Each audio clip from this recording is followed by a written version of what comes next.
জয় যিশু। আমরা কিভাবে ঈশ্বরের সাথে সঠিকভাবে থাকার চেষ্টা করতে পারি? ঈশ্বরের সাথে সঠিকভাবে থাকতে হলে প্রথমে আমাদের জানতে হবে ব্যাঠিকটা কি। এর উত্তর হচ্ছে পাপ। ভালো কাজ করে এমন কেউ নেই, একজনও নেই। গীত সংগীতকার 13 এবং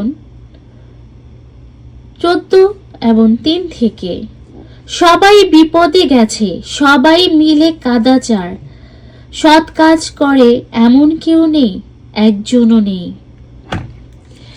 খ্রিস্টতে আমার ভাই বোন ঈশ্বরের সন্তান, সময় এসে গেছে, মন পরিবর্তন করতে হবে, ঈশ্বরের জন্য প্রস্তুত হতে হবে। মার্ক 1 আমাদের মনে করিয়ে দেয় 15 থেকে, সময় সম্পূর্ণ হয়েছে, ঈশ্বরের রাজ্য কাছে এসেছে, তোমরা পাপ থেকে মন ফেরাও, সুসমাচারে বিশ্বাস করো। খ্রিস্টতে আমার প্রিয়জনেরা, ঈশ্বর আমাদের বলছেন এবার পথ পরিষ্কার রেখে তাকে অনুসরণ করার জন্য।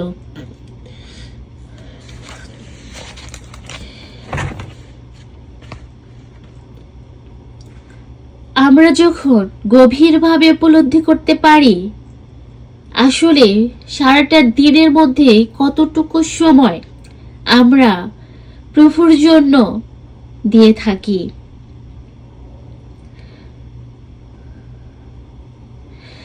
কারণ অনবরত নিজের জন্য জাঁকজমক আমরা ব্যবহার করে থাকি, কিন্তু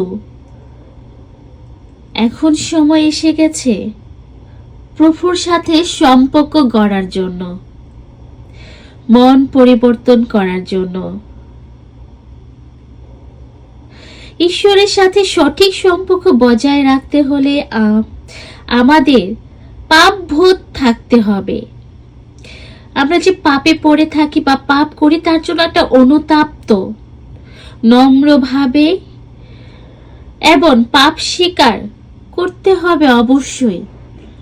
সেটা যখন আমরা ফিল করতে পারবো, আমি ফিল করতে পারবো, তখনই আমরা তার কাছে ফিরে আসতে পারবো। দুর্বলতা, অলসতা, অসুস্থতা, দারিদ্রতা, ব্যর্থতা যা কিছু আছে প্রভুর কাছে সমর্পণ করি। তিনি আসছেন আমাদের জীবনে অনুগ্রহ, আশীর্বাদ, মুক্তি নিয়ে। আমরা আনন্দে থাকি, আসবেন প্রভু আমাদের জীবনে মুক্তির কারণ হয়ে। যে বন্ধনে আমরা আটকে আছি, বের হতে পারছি না, আমরা অবশ্যই মুক্তি পাব। তার বাণী ধ্যান করা, তার বাণীকে গ্রহণ করা, পবিত্র আত্মায় যখন চালিত করবে তখনই আমরা তার স্বাদ, তার ভালোবাসা এবং তার অনুভব, তার আশার আমাদের জীবনে কাজ করছে সেটা অনুভব করার বোধ যখন আমরা পাব, আনন্দ করব সর্বক্ষণ। ঈশ্বর বলছেন, আমার সন্তান, আমি এসেছি তোমাদের জন্য মুক্তি দিতে, সমস্ত দারিদ্র থেকে, সমস্ত অসুস্থর হাত থেকে, সমস্ত পাপের বোধ থেকে। আমাদের জীবনে পাপটা একদিনই চলে আসে না, প্রতিদিনের অলসতায়, দুর্বলতায়, খারাপ অভ্যাসে পরিণত হয়ে যেতে যেতে পাপগুলো জমা হয়ে বড় আকারের একটা জায়গা নিয়ে বসে থাকে, আর ভেতরটা কালো হয়ে যায়, আর সেখানে পবিত্র আত্মা কাজ করতেই পারে না। তাই বুঝার মতো শক্তি, দেখার মতো দৃষ্টি, শোনার মতো আমাদের বোধটা হারিয়ে ফেলি। তাই তো যিশু বললেন, তুমি দেখেও দেখতে পাবে না, শুনেও শুনতে পাবে না, বুঝেও বুঝতে পারবে না, অন্ধ হয়ে গেছে তোমাদের হৃদয়।